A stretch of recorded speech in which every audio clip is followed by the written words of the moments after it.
ओम शांति 20/6/2024 के साकार अनमोल धारणा युक्त ईश्वरीय महावाक्य हैं। आज बाबा ने विशेष कुमारियों के प्रति ये महावाक्य उच्चारण किए हैं, क्योंकि कुमारियाँ नौकरी करती हैं। तो बाबा हमेशा कहता था नौकरी टोकरी है कुमारियों के लिए, इसलिए उनको नौकरी करना, माता पिता को खिलाना ये ठीक नहीं है। तो बाबा विशेष शिक्षाएं आज कुमारियों को दे रहे हैं। मीठे बच्चे, अब चने मुट्ठी के पीछे अपना समय बर्बाद नहीं करो। अब बाप के मददगार बन बाप का नाम बाला करो। विशेष कुमारियों के प्रति क्वेश्चन, इस ज्ञान मार्ग में तुम्हारे कदम आगे बढ़ रहे हैं, उसकी निशानी क्या है? आंसर, जिन बच्चों को शांति धाम और सुख धाम सदा याद रहता है, याद के समय बुद्धि कहाँ पर भी भटकती नहीं है, बुद्धि में व्यर्थ के ख्यालात नहीं आते, बुद्धि एकाग्र है, झुटका नहीं खाते, खुशी का पारा चढ़ा हुआ है, तो इससे सिद्ध है कदम आगे बढ़ रहे हैं। ओम शांति। बच्चे इतना समय यहाँ बैठे हैं, दिल में भी आता है कि हम जैसे शिवालय में बैठे हैं। शिव बाबा भी याद आ जाता है, स्वर्ग भी याद आ जाता है। याद से ही सुख मिलता है, यह भी बुद्धि में याद रहे। हम शिव बाबा के पास शिवालय में बैठे हैं, तो भी खुशी होगी। जाना तो आखिर सभी को शिवालय में ही है। शांति धाम में कोई को बैठ नहीं जाना है। वास्तव में शांति धाम को भी शिवालय ही कहेंगे। शिव बाबा रहते हैं ना, तो इसलिए बाबा ने कहा शिवालय ही कहेंगे शांति धाम को। वह शिवालय है शांति के लिए और वह शिवालय है सुख के लिए। यह दुख धाम है, अभी तुम संगम पर बैठे हो। शांति धाम और सुख धाम के सिवाय और किसी की भी याद नहीं होती, याद होनी ही नहीं चाहिए। भल कहाँ भी बैठे हो, धंधे आदि में बैठे हो, तो भी बुद्धि में दोनों शिवालय याद आने चाहिए। दुख धाम भूल जाना है, बच्चे जानते हैं। यह वैशाल्य दुख धाम अब खत्म हो जाना है। यहाँ बैठे तुम बच्चों को झुटका आदि भी नहीं आना चाहिए। बहुतों की बुद्धि कहाँ और तरफ चली जाती है, माया के विघ्न पड़ते हैं। तुम बच्चों को बाप घड़ी घड़ी कहते हैं, बच्चे मन मना भव। भिन्न भिन्न प्रकार की युक्तियाँ भी बतलाते हैं। यहाँ बैठे हो, बुद्धि में ये याद करो कि हम पहले शांति धाम शिवालय में जाएंगे, फिर सुख धाम में आएंगे। ऐसा याद करने से पाप कटते जाएंगे। जितना तुम याद करते हो उतना कदम बढ़ाते हो। यहाँ और कोई ख्यालात में नहीं बैठना चाहिए, नहीं तो तुम औरों को नुकसान पहुँचाते हो। संगठन में बैठे हैं, क्लास कर रहे हैं, सब लोग बैठे हैं, तो अगर बुद्धि कहाँ बाहर भटकती है, तो बाबा ने कहा इससे वातावरण खराब होता है।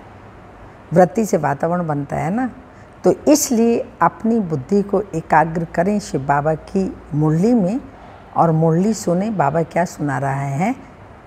नहीं तो बाबा ने कहा बहुत नुकसान हो जाता है। नहीं तो तुम औरों को नुकसान पहुंचाते हो, फ़ायदे के बदले और नुकसान करते हो। आगे जब बैठते थे तो सामने कोई को जांच करने के लिए बिठाया जाता था, कौन झुटका खाते हैं, कौन आंखें बंद कर बैठते हैं।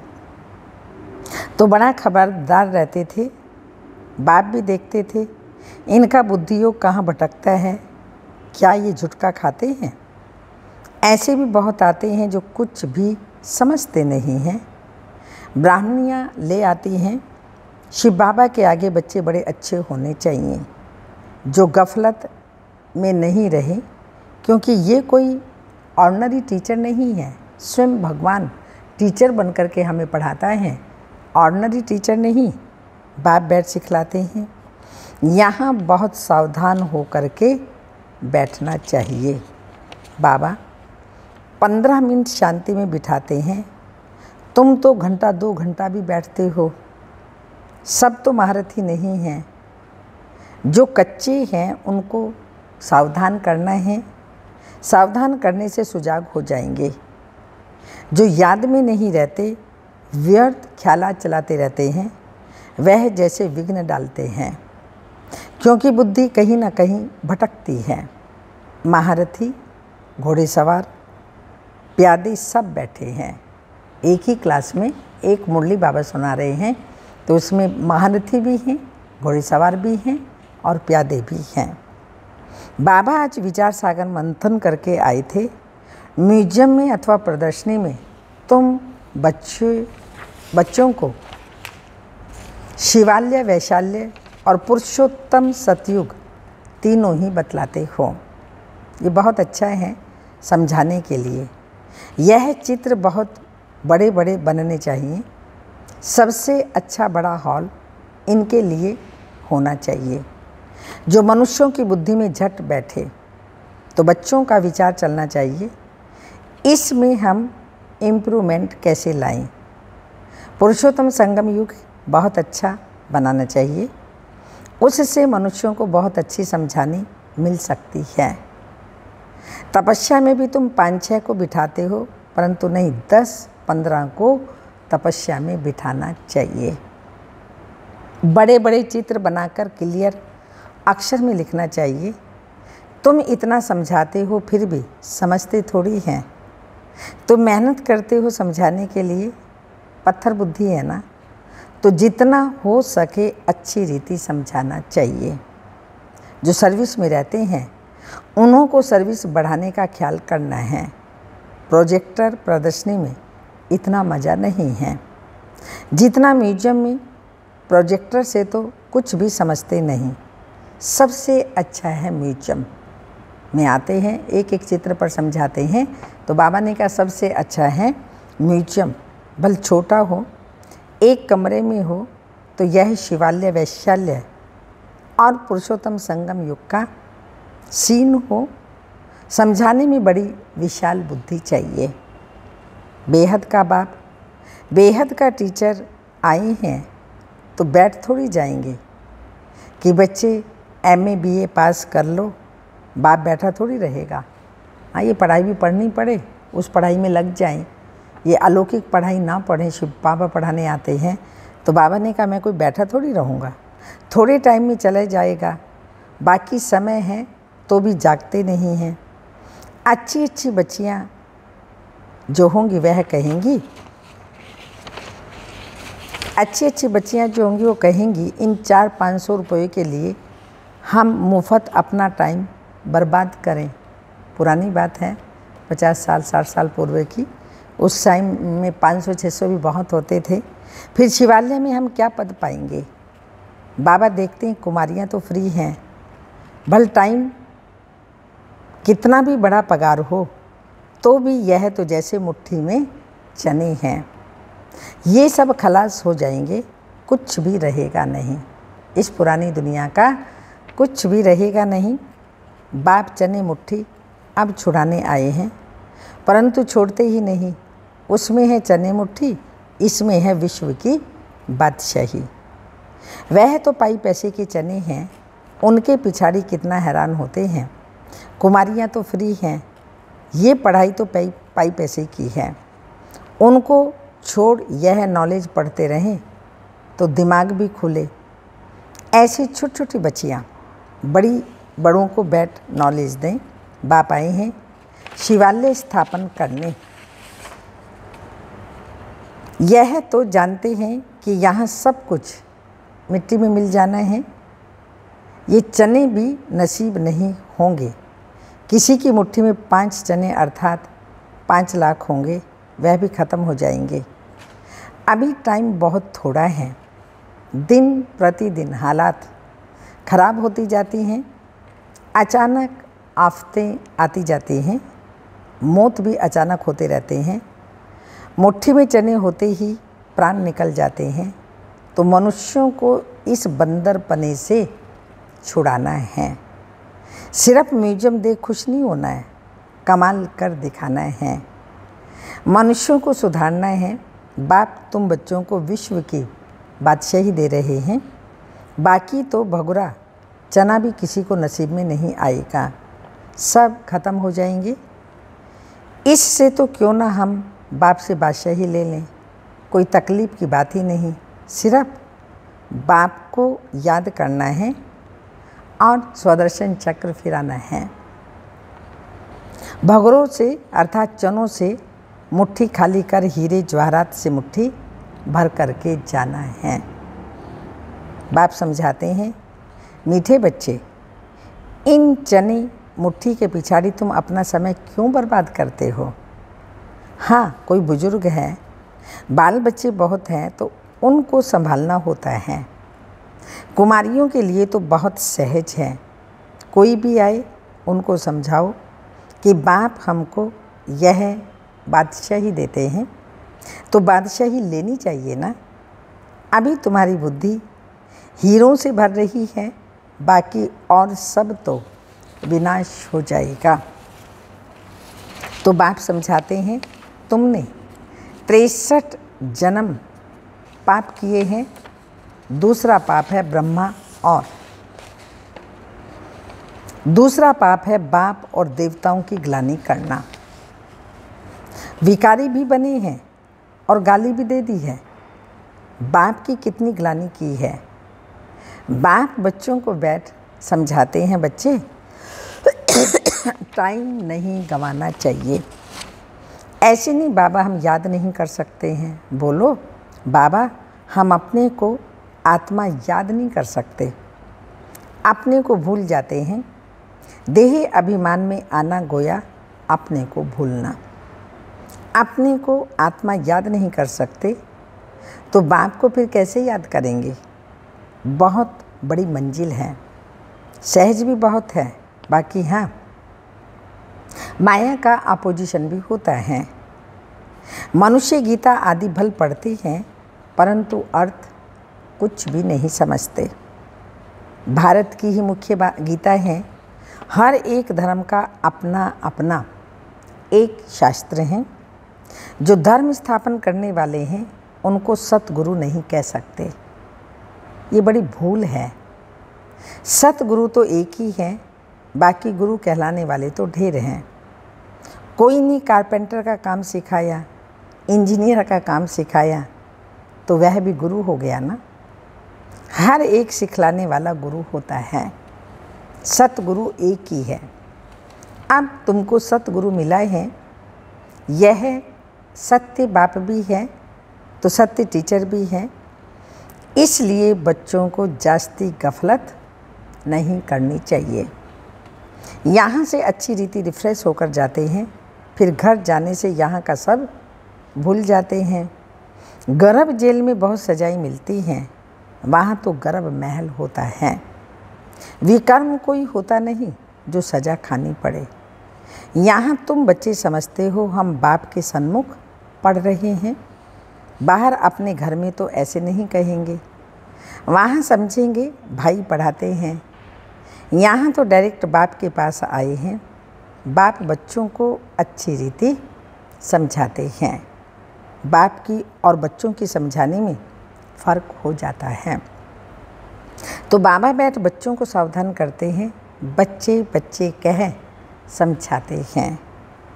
तुम शिवालय और वैशाल्य को समझते हो, बेहद की बात है। ये क्लियर कर दिखाओ तो मनुष्यों को कुछ मज़ा आए। वहाँ तो ऐसे ही हंसी कुड़ी में समझाते हो, सीरियस हो समझाओ तो अच्छी रीति समझे। रहम करो अपने पर। क्या हम इस वैशाल्य में ही रहेंगे? बाबा के ख्यालात भी चलते तो हैं ना, कैसे कैसे समझाएं। बच्चे कितनी मेहनत करते हैं, फिर भी जैसे डिब्बी में ठिकरी, हाँ हाँ करते जाते। बहुत अच्छा। गाँव में समझाना चाहिए, खुद नहीं समझते। साहूकार पैसे वाले लोग तो समझेंगे भी नहीं, बिल्कुल अटेंशन नहीं देंगे। यह पिछाड़ी में आएंगे फिर तो टू लेट हो जाएंगे। ना उनका धन काम में आएगा, ना योग में रह सकेंगे। बाकी हाँ सुनेंगे तो प्रजा में आ जाएंगे। गरीब बहुत ऊंच पद पा सकते हैं। तुम कन्याओं के पास क्या है? कन्या को गरीब कहा जाता है क्योंकि बाप का वर्षा तो बच्चे को मिलता है, बाकी कन्या दान दिया जाता है तब विकार में जाती है। कहेंगे शादी करो तो पैसे देंगे, पवित्र रहना है तो एक पाई भी नहीं देंगे। मनोवृत्ति देखो कैसी है। तुम कोई से भी डरो नहीं। खुली रीति समझाना चाहिए, फुर्त होना चाहिए। तुम तो बिल्कुल सच कहते हो। यह है संगम युग। उस तरफ है चने मुट्ठी, इस तरफ है हीरो की मुट्ठी। अभी तुम बंदर से मंदिर लायक बनते हो। पुरुषार्थ कर हीरे जैसा जन्म लेना चाहिए ना। शक्ल भी बहादुर शेरनी जैसी होनी चाहिए। कोई कोई की शक्ल जैसे रीढ़ बकरी मिसल है। थोड़ा आवाज़ से डर जाएंगे तो बाप सभी बच्चों को खबरदार करते हैं, कन्याओं को तो फंसना नहीं चाहिए, और ही बंधन में फंसेंगे तो फिर विकार के लिए डंडे खाएंगे। तो ज्ञान अच्छी रीति धारण करना चाहिए। ज्ञान धारण करेंगी तो विश्व की महारानी बनेगी। बाप कहते हैं, मैं तुमको विश्व की बादशाही देने आया हूँ, परंतु किसी किसी के नसीब में नहीं है। बाप है ही गरीब निवाज। गरीब हैं कन्याएं। माँ बाप शादी नहीं करा सकते तो भी दे देते हैं, तो उनको नशा चढ़ना चाहिए। हम अच्छी रीति पढ़कर पद तो अच्छा पाएं। अच्छे स्टूडेंट जो होते हैं वह पढ़ाई पर ध्यान देते हैं। हम पास विद ऑनर हो जाएंगे। उनको ही स्कॉलरशिप मिलती है। जितना पुरुषार्थ करेंगे उतना ऊंच पद पाएंगे, वह भी 21 जन्म के लिए। यहाँ है अल्पकाल का सुख। आज कुछ मर्तबा कल मौत आ गया। हाँ, आज कुछ मर्तबा है, अचानक कल मौत आ गया, खलास। योगी और भोगी में फ़र्क तो है ना। तो बाप कहते हैं गरीबों पर ज़्यादा अटेंशन दो। साहूकार मुश्किल उठेंगे, सिर्फ कहते हैं बहुत अच्छा है, यह संस्था बहुत अच्छी है, बहुतों का कल्याण करेंगी, अपना कुछ भी कल्याण नहीं करते। बहुत अच्छा कहा, बाहर गए, खलास। माया डंडा उठाकर बैठी है जो हौसला ही गुम कर देती है। एक ही थप्पड़ लगाने से अकल चट कर देती है। तो बाप समझाते हैं, भारत का हाल देखो क्या हो गया है। बच्चों ने ड्रामा को तो अच्छी रीति समझा है। अच्छा, मीठे मीठे सिक्की लदे बच्चों प्रति माता पिता बाप दादा का याद प्यार। Good morning diamond morning. रूहानी बाप की रूहानी बच्चों को नमस्ते। हम रूहानी बच्चों की रूहानी माता पिता बाप दादा को याद प्यार। Good morning diamond morning. ओम नमस्ते। धारणा के लिए मुख्य सार हैं, चने मुट्ठी छोड़ बाप से विश्व की बादशाही लेने का पूरा पुरुषार्थ करना है। किसी भी बात में डरना नहीं है। निडर बन बंधनों से मुक्त होना है। अपना समय सच्ची कमाई में सफल करना है। सेकंड पॉइंट, इस दुख धाम को भूल शिवालय अर्थात शांति धाम सुख धाम को याद करना है। माया के विघ्नों को जान उनसे सावधान रहना है। वरदान, गीता का पाठ पढ़ने और पढ़ाने वाले नष्टो मोहा स्मृति स्वरूप भव। स्पष्टीकरण, गीता ज्ञान का पहला पाठ है अशरीरी आत्मा बनो। अंतिम पाठ है नष्टो मोहा स्मृति स्वरूप बनो। पहला पाठ है विधि और अंतिम पाठ है विधि से सिद्धि। तो हर समय पहले स्वयं यह पाठ पढ़ो, फिर औरों को पढ़ाओ। ऐसा श्रेष्ठ कर्म करके दिखाओ तो आपके श्रेष्ठ कर्मों को देख अनेक आत्माएं श्रेष्ठ कर्म करके अपने भाग्य की रेखा श्रेष्ठ बना सकें। स्लोगन, परमात्म स्नेह में समाये रहो तो मेहनत से मुक्त हो जाएंगे। परमात्म स्नेह में समाये रहो तो मेहनत से मुक्त हो जाएंगे। अव्यक्त इशारा, फरिश्तों की दुनिया में रहकर इस साकार दुनिया में कर्म करने के लिए आओ। कर्म किया, कर्म योगी बने, फिर फरिश्ते बन जाओ। यही अभ्यास करते रहो, सदा यही स्मृति रहे कि मैं फरिश्तों की दुनिया में रहने वाला अव्यक्त फरिश्ता, फर्श निवासी नहीं अर्श निवासी हूँ। फरिश्ता अर्थात इस विकारी दुनिया अर्थात विकारी दृष्टि वृत्ति से भी परे। ओम शांति।